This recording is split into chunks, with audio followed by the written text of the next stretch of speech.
You asked for it. You got it. Let's talk about it.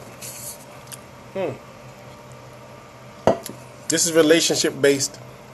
It may be kind of brief, but it's always necessary. Anytime you can find somebody who's willing to discuss relationship stuff and they have some insight, I'm always inspired by that, because nobody has all the answers. Nobody knows everything. And they can take from seeing you and yours and be like, they must be up to something. They must be, doing something we don't know nothing about. They must be read a book. You don't even know. Get out of here. Get out of here. You didn't really do nothing.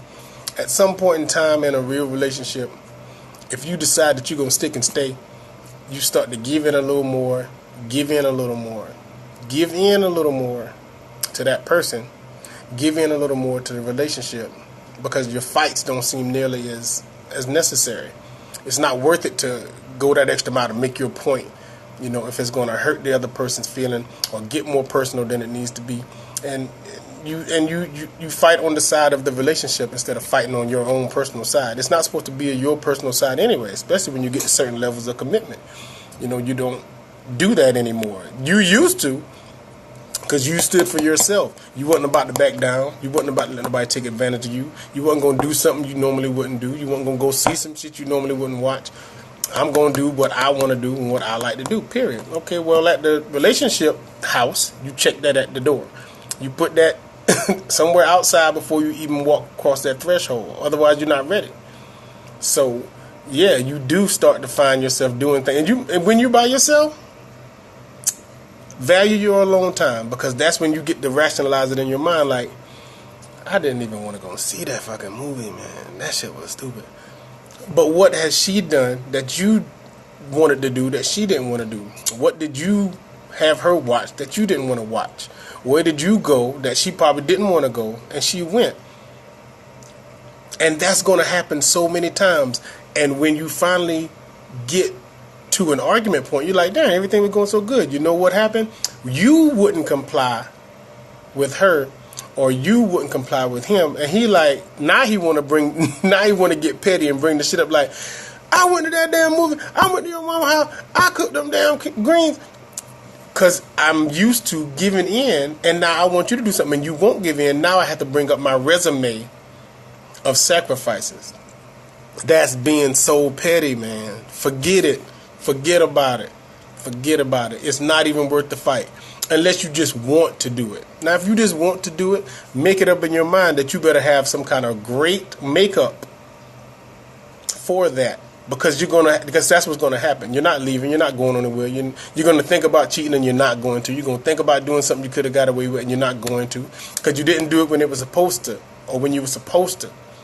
And there's never a time that you're supposed to cheat, but there was a time you were going to get away with it, and you pass that up to try and be committed and try to stay faithful.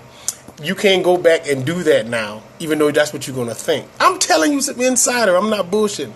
You're going to think about that time that you could have did something and got away with it. And when you get into that argument, you be like, I should have. Ooh, I could have easily went down there to that $2 whole house and had a ball. But I came home. I went and got some chicken from Winn-Dixie and came home. Brought her them little nasty ass Hawaiian rolls like she liked it. And then this is what she gonna do to me? And this is what she ain't gonna wash my shirt for work? Or she ain't gonna do this, or she ain't gonna, you know what I'm saying? All that stuff gonna run through your head all at the same time in a conflicting situation. When you're mad at them, it's like the get back you could have got, but you didn't. The things you could have did, but you didn't. You know why? Because really your heart wasn't in it, and you didn't want to do that and hurt the person that you care the most about. And when you get in that mindset next time, you thinking about how you could have got some get back, or how you could have got away with something. Do this. Think about the reaction that person would have if they knew, or if they caught you in that. I hate to say caught you, but if they finally figured it out, or it wore down on your heart so much that you got away with it. You did some sneaking around. You went and got your little strings for a piece of chain. You went out there and did your thing, but it compelled your heart so much that you told them. And what their face would look like, what their expression would be, what their reaction would be, what their life would be like. Now that they have to figure out, I've been living this facade of thinking everything was so great in my life, but I'm living with somebody who's deceived me. Now how do I go on? This is their thinking that you now have to force them to think. Because you have to be honest and tell them the truth so you can get it off your chest. Now you told them, now you hoping you can get back to the way things were. Oh, no. That's a hope and a prayer, and you better, oh my gosh, even if they do accept it, it's not going to be the same, because you know you hurt them. And somehow or another, they've accepted it. So you're going to feel either less worthy if they did, or less trusting because you admitted it and they did. And you still sit in the household like, every time your phone rings, it's probably some girl. It's probably some dude. Probably texting some dude. Probably texting some girl. Once you reveal and expose that element to your stronghold of a relationship that never should have been broken or never could have been broken, that's why I committed to this person, because this person is going to stick and stay. And then you have to admit to them, yeah, there was that one time. And they're like, you have to watch their world crumble around them to accept that even you aren't trustworthy enough. And they thought you were the best thing since sliced bread. They have to accept now that even you would fuck them over, would deceive them, would do them wrong, would do them dirty. When there was nobody else in the world that they thought they could trust, it was you. And now you are telling them, yeah, even me, even I would do you dirty. And and think about what their reaction must look like. What their response would have to look like. Because you've seen them at their highest and you've seen them at their lowest. If you took them to their lowest, how would they react? Think about that next time you want to get away with a little slick situation. You want to run a little quick episode around the corner. If they found out, or you had to admit to them that it was you, or you did it to them, what their reaction would be. It'll stop you in your tracks. Because you've seen them cry, you've seen them hurt, but you've typically probably been the one to console them and been the shoulder to lean on. But what if you were the cause? How would they react? How would your loved one react to feeling like that as a result of something you did? Is it worth it?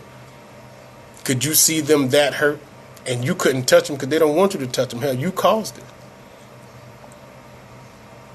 I'm sorry, I didn't hear you. Could you deal with that? Are you that cold-hearted? Are you that cold-blooded? Could you do it? I'm just saying. Before you make that slick move, get out there on the good foot and do the bad thing. What if mama found out? I call mine mama. What if daddy found out? You call yours daddy. I know you do. If they found out that they don't have nobody in this world they could trust because they married the person they thought they could trust, that argument ain't worth it. That fight ain't worth it. Sneaking around, tipping out, what they call it, tipping out, going out there for some strain, it ain't worth it because you just couldn't deal with the response. Everybody that's involved in your life and their life, we might have to split all that up because this son of a bitch over here ain't worth shit. I hate him now. wait, Junebug at? He ain't worth shit. I don't like him. I hate him. But y'all married. Well, we won't be long. You think you can just go and get you an overnight divorce? Hell no. There's a process to that. You can't just get them out your life like that. It don't work like that. Now I got to go through this whole process just because I want to do something different. And wasn't man enough or wasn't woman enough to say I want to do something different. I'm going to leave. I think I'm out. I don't think I'm going to do this no more. I don't think I can do this anymore. So instead of doing it that way, being a man, stepping up and walking away, you tipped out and ran out like a little coward and got caught up. And you can do it slick and not get caught, but sometimes it ain't worth it. Just go out and live that life and don't inhibit anybody else's. Don't step on nobody else trying to make your way in life. Yeah, I know what I said. I know what I committed to do and started to do, but I don't think I can do it. Matter of fact, I'm too tempted. I thought I wasn't, but I am. I don't know why. All right, well, shake hands, kiss goodbye, kiss hello, and do whatever you got to do. But take me out of the equation and then go do what you got to do.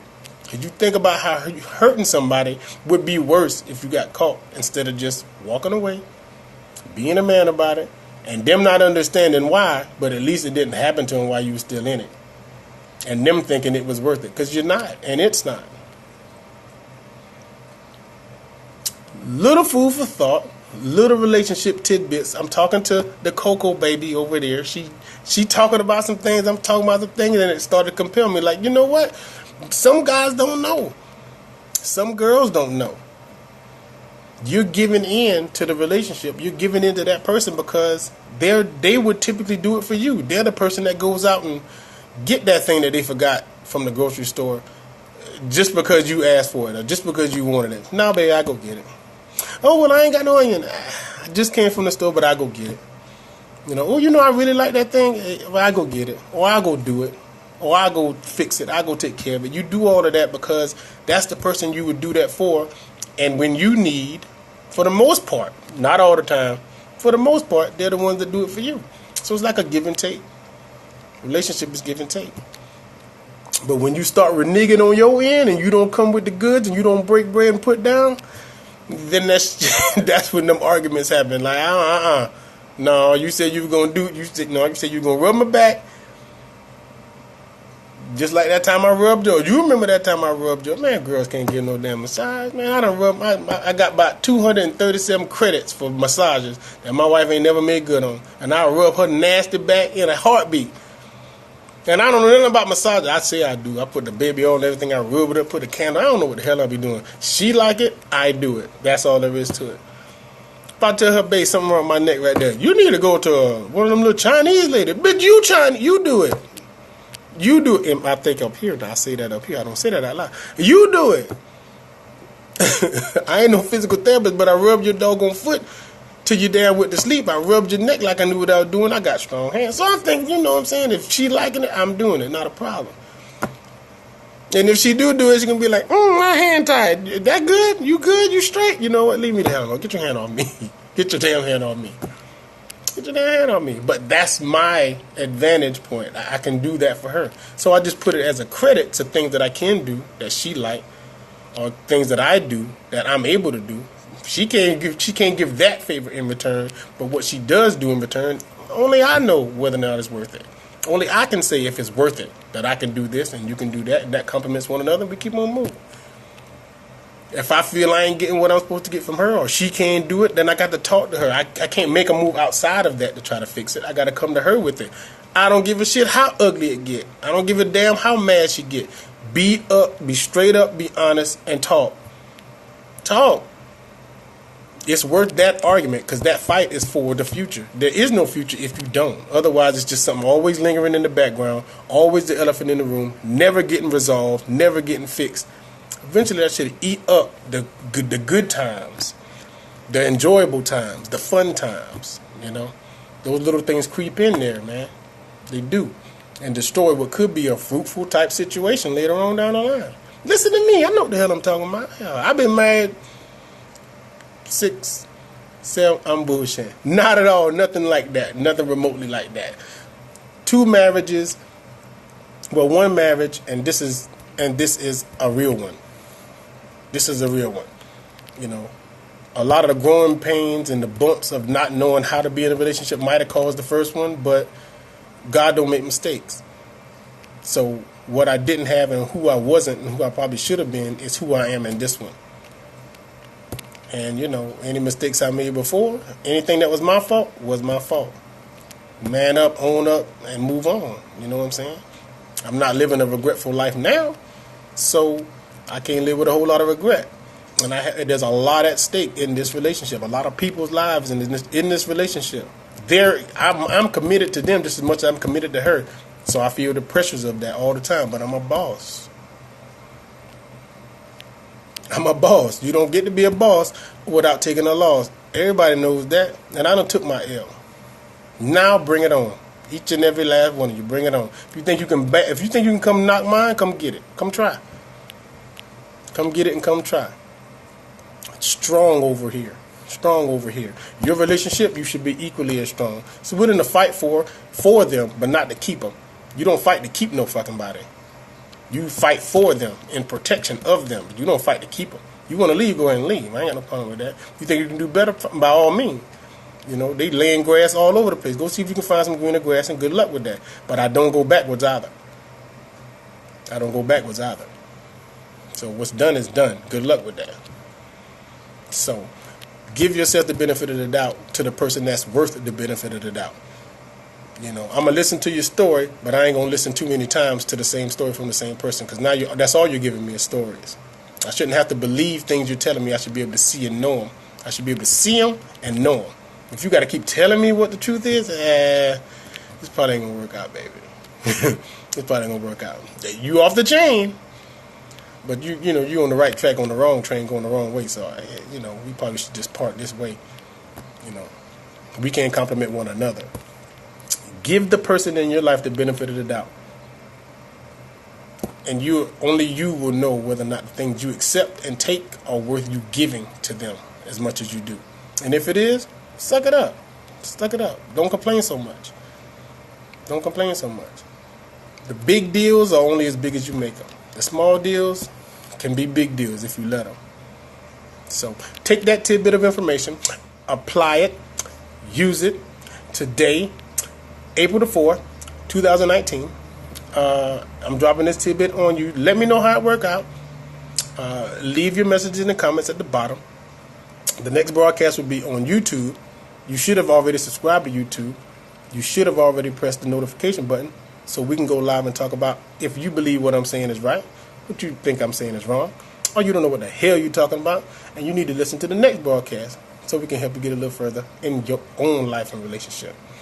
Peace. I holler at you. Coco, hit me up. 100.